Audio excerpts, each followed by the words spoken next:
Chapter 48. Healer. Shortly after, my mother called me and told me to come back to the compound. I was getting tired, so I excused myself to Didim and John and Dr. Valenti. Addie avoided touching me, probably thought she'd find lying and mind-reading useful, reasonably enough, and stayed behind to wrangle the mnemically disordered and their caretakers.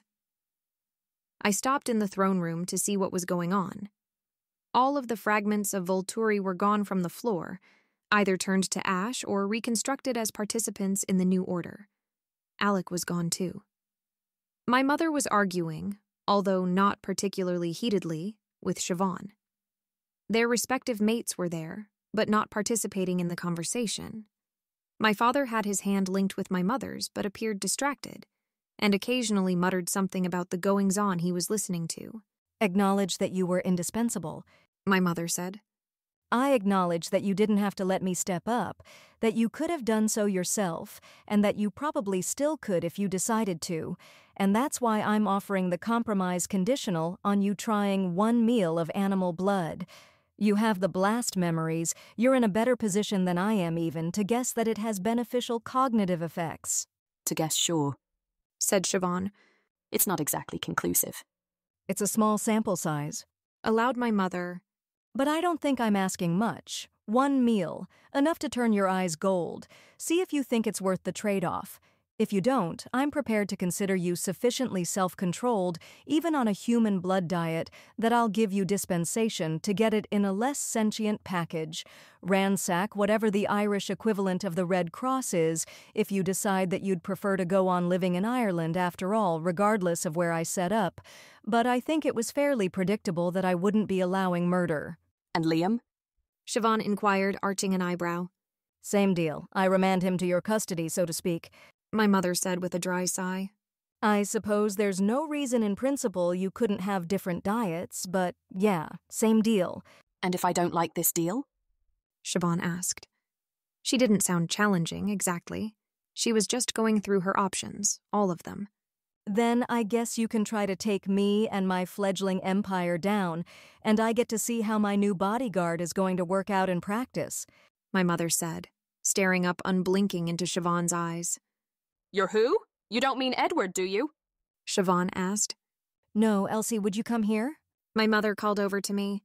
"And it's not Elspeth either, if that's what you're thinking," she added. "I know Elspeth can't take you down now that you're already blasted." I went over to the group, and my mother put her hand on my shoulder.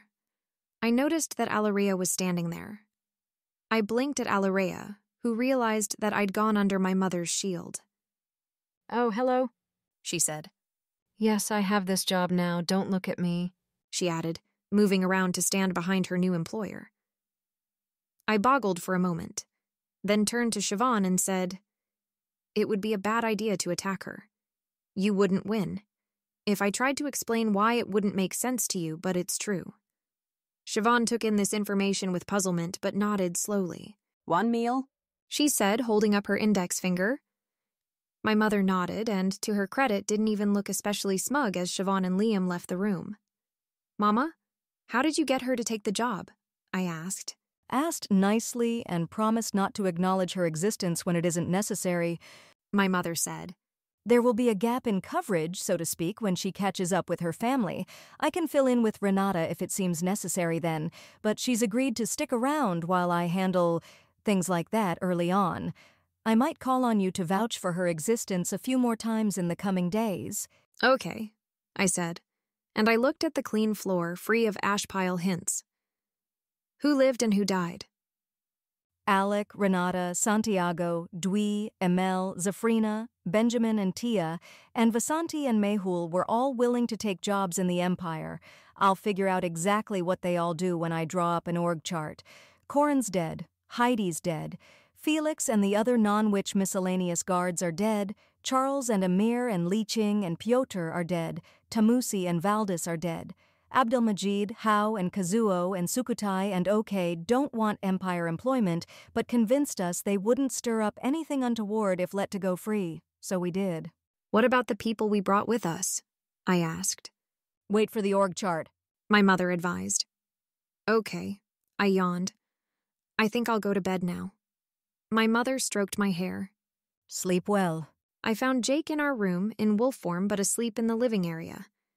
I went around him, tucked myself in, and nodded off. When I woke up the next morning, Jake was awake too, and not wolf-shaped anymore. Morning, Elsie. He said when I sat up in bed. We've got a wolf-related verdict. Yeah? I asked, hopping up and going to sit at our table. What is it? I'm going to head up the pack that works for your mom. He said. I think you could have called that one in advance, right? Becky's going to lead the group that wants to go to La Push like she does. And Rachel and the ones who wanted to travel to random places finally backed off. And Rachel's going to stay here. Who's going where among the non-alphas? I asked. It's not set in stone, Jake said. but it looks like the wolves with Quilut or Macaw imprints, plus Darren since Thea came from Forks, are mostly going back to La Push, and the wolves with Italian imprints are staying here, and the ones without imprints are mostly defaulting to working for your mom, unless they follow a brother or similar elsewhere.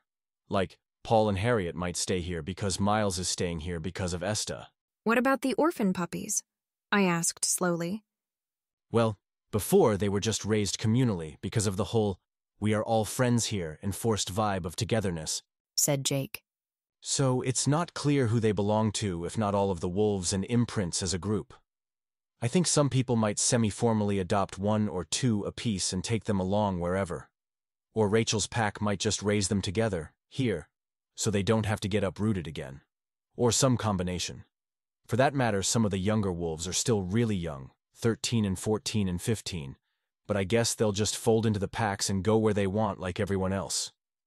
There was already a fair amount of mentoring going on, really. Where's Cody going? With his brother and sister. Jake replied. Last I heard they were leaning towards going back to La Push, but they might change their minds.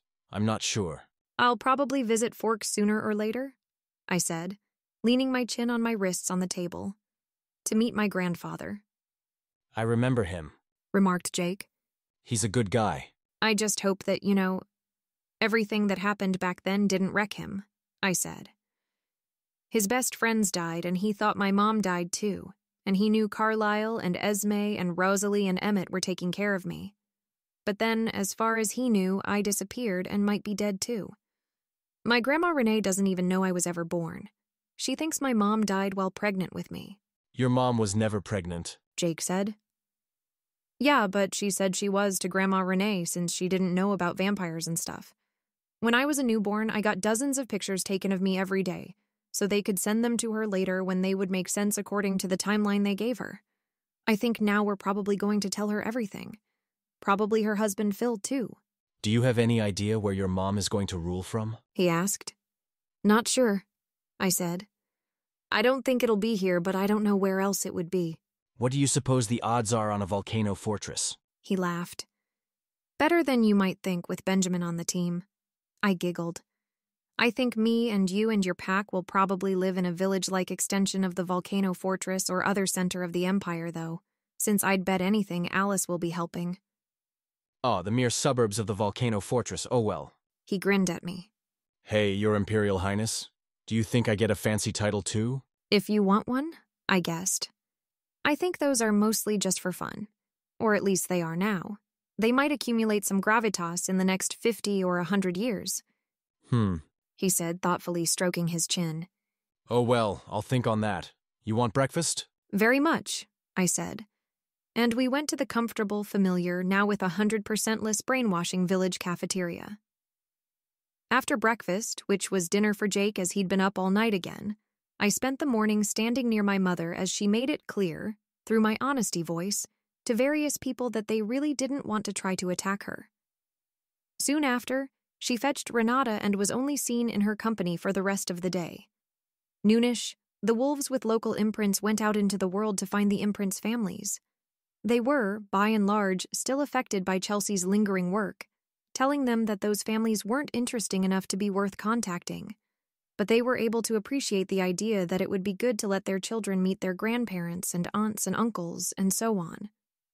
My mother had given them all permission to tell the immediate relatives of the imprints everything. She'd given a whole general address about the subject of what she called peeling back the masquerade. Everybody already informed of things. Jake snickered almost interminably at this for some reason.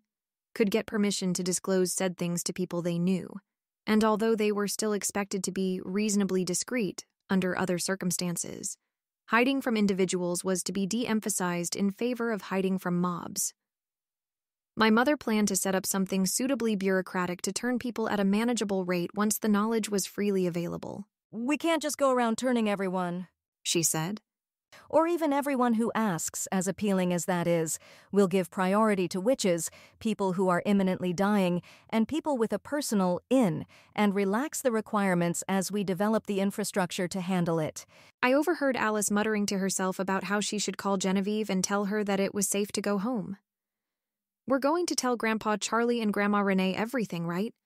I asked my mother after her speech was over and the wolves with Italian imprints, their small puppies in tow, had departed. At some point? Yes, She said. I want to do that in person. I think we'll accompany Becky's pack to La Push, stop by Charlie's house from there, and then fly to Jacksonville before settling in to do our new jobs in earnest. I'd really like to turn them both, but Charlie already turned me down once. Not sure about Renee. Or Phil. Where are we going to settle in? I asked. I haven't decided yet. My mother said. I'm considering having multiple capitals so we can move around readily, but where exactly they should be, I'm unsure. Can one of them be a volcano fortress? I asked. My mother appeared to give this idea serious consideration, then said, No, I don't think so. A volcanic eruption is on the short list of things that can kill a vampire, so it seems like a bad idea. Someone from a volcano observatory might also notice us. As soon as keeping a supply line going is feasible, though, I'll put a capital on the moon. How's that? Sounds good, I said, giggling, although I believed her to be entirely sincere. That afternoon, Addie called in to say that the hospital had gotten a hold of all of the blast victims' families and convinced all of them to permit the transfer to our specialist facility. We don't actually have a specialist facility, I pointed out. The patients' families might notice the next time they want to visit. I think we need to induct all the victims' families into the mysteries, so to speak. My mother said. It doesn't sit right to leave them unaware of what's going on. I think we should repaint Heidi's bus to transfer the patients in a visibly legitimate manner, and then contact the families and invite them to visiting hours or something and explain then. Addie is on her way here now. My father said. We'll have her do the pickup. My mother replied.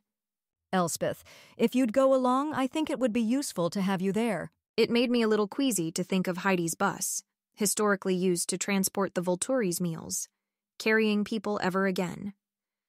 But it was a perfectly good bus, and there were paint and stencils intended for the exact purpose of making it look like it belonged to various organizations to deflect suspicion. I waited in the garage with Addie while Rosalie relettered the side of the vehicle. Rosalie had been parked in the garage like she was a car herself since we'd taken over, oohing and eyeing over all the vehicles. There weren't that many of them considering, but there were more than the average garage in a Cullen house contained. When the repainting job was complete, Addie drove me to the hospital and we collected our patients via elaborate rigmarole necessary to conceal our strength. Didime and John were convinced to walk in under their own power. Are you taking me to Marcus? Didime asked me when Addie started up the bus again. Yes, we're going to where he lives, I said. I don't think you'll be able to see him immediately.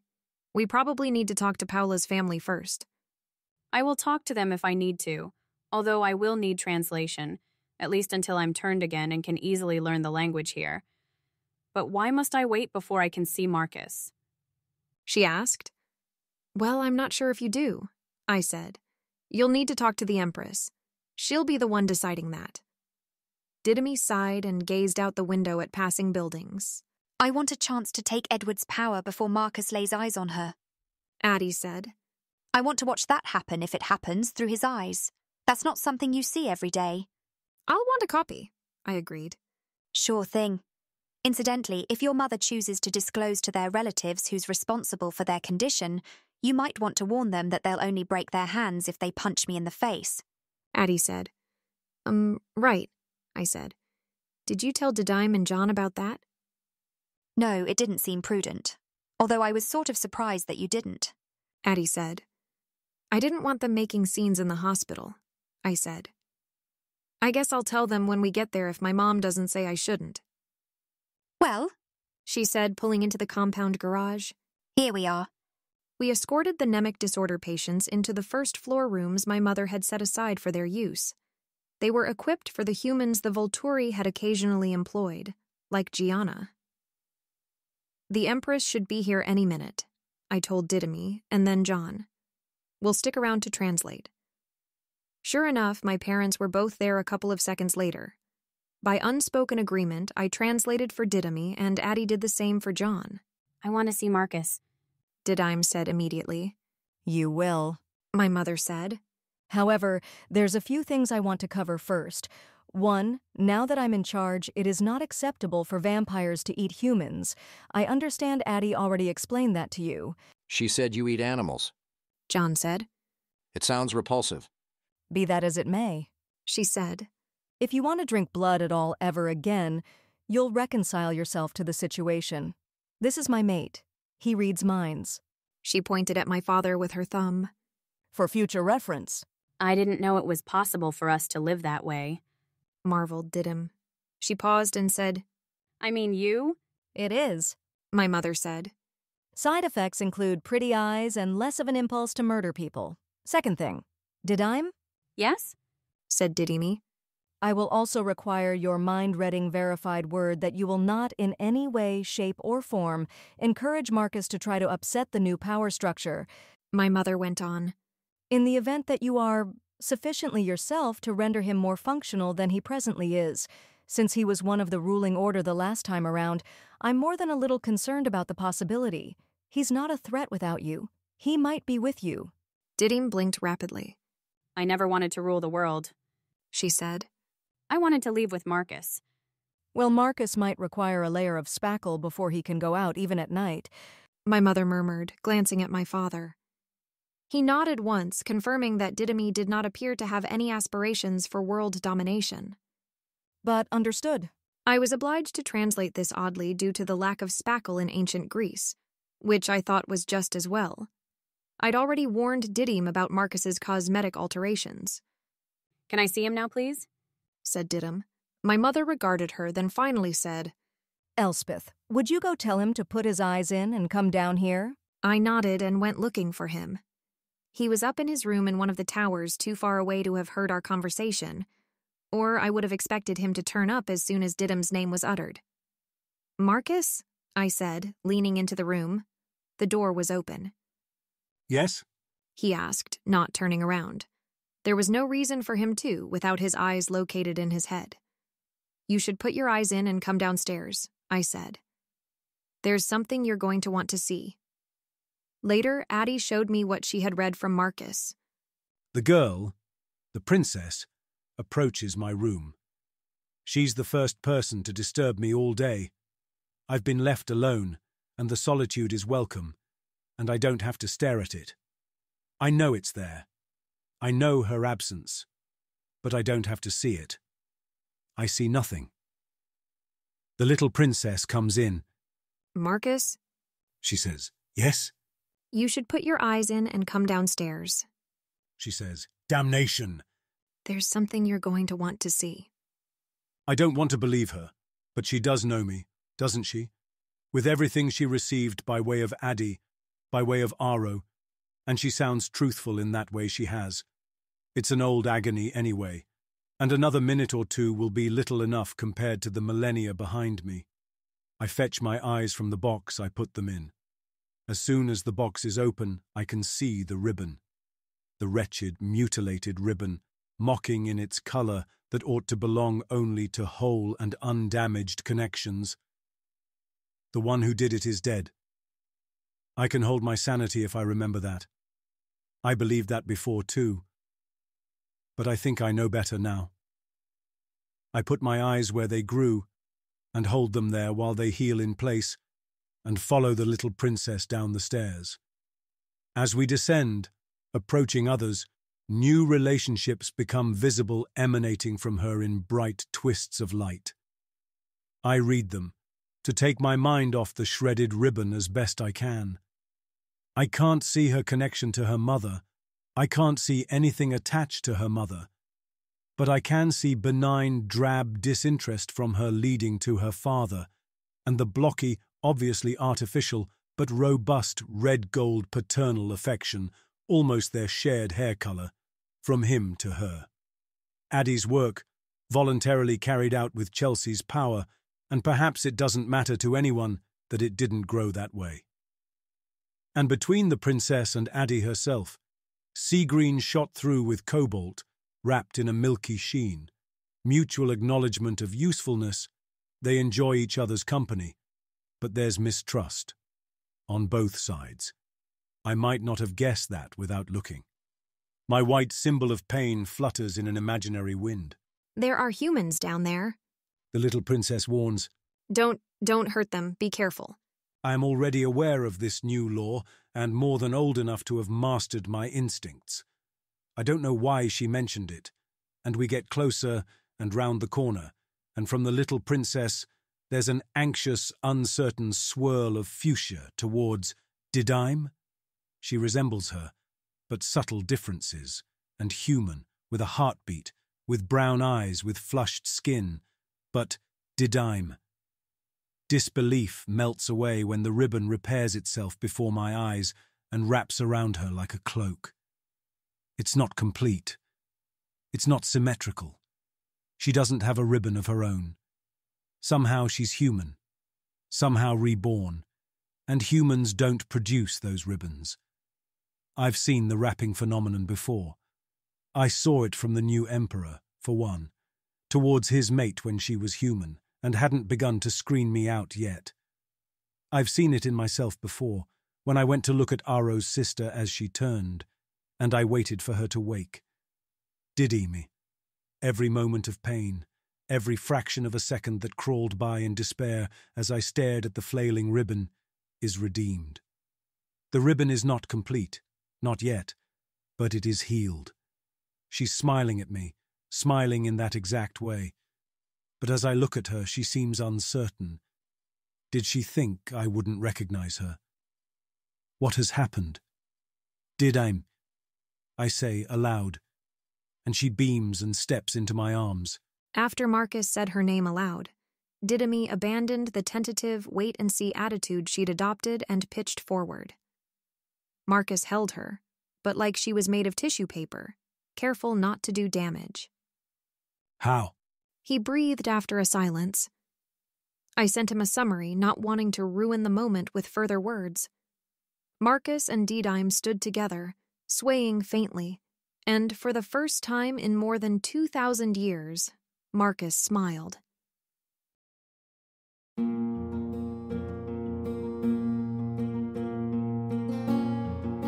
This has been an AI reading of the Rational Twilight fanfiction Luminosity by Alicorn, licensed under an Attribution Non-Commercial Share-alike 4.0 international agreement. If you wish to support this AI reading and others like it, please visit patreon.com/AskWhoCastsAI, where we are releasing episodes 4 weeks in advance of the regular feed. Thanks for listening.